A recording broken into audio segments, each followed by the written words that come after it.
Ce vœu a pour unique ambition d'influer sur un scénario que nous imposent les médias et les sondages, car le 8 juillet, il sera peut-être trop tard. Le fonds républicain qui vous est proposé est la grammaire minimale de l'action politique depuis plus d'un siècle. Il a été la garantie pour que le régime républicain ne soit plus renversé par un pouvoir personnel, qu'il soit monarchiste ou dictatorial. Depuis 2002, ce devoir républicain a servi à plusieurs reprises. Faire front républicain peut être difficile individuellement. Qui peut accepter de voter contre ses convictions, contre ses intérêts matériels, pour un candidat qui lui paraît menaçant? Et pourtant, les électrices et les électeurs de gauche et écologistes se sont pliés à cette discipline à maintes reprises. Où en serions-nous aujourd'hui sans le sacrifice de nos valeurs et de nos convictions? Avec moi, des millions d'électeurs et d'électrices attachés à la liberté, à l'égalité, à la fraternité, à la justice sociale et à l'écologie. Oui, nous avons voté Macron au second tour pour nous protéger du pire.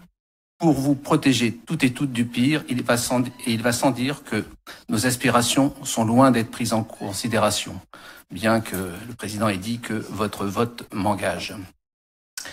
Que ce soit en matière de climat, de liberté, de justice sociale, de relocalisation, de protection de la santé et du vivant. Ce que nous voulons réaffirmer à travers de ce vœu, c'est que les différences politiques qui nous opposent au sein de cette Assemblée relèvent de divergences idéologiques, de visions différentes de notre avenir et de la rapidité avec laquelle nous souhaitons y arriver. Mais les différences qui nous opposent au Rassemblement national sont fondamentales. Et je trouve très excessif, s'il te plaît. Merci. Et je trouve très excessif les propos de Rodolphe Amanian qui assimile tous les futurs électeurs et électrices du Front populaire à des extrémistes communautaristes, oubliant les dérives d'un parti républicain, et j'en déduis pas que tous les républicains sont des sciostistes invétérés. Comme le disait Vincent Danis, soyons attentifs aux termes choisis et aux raccourcis douteux. Ce courant politique, et je parle du Rassemblement national, est un poison politique qui porte en lui la fin de nos droits fondamentaux et la fin de notre devise liberté, égalité, fraternité.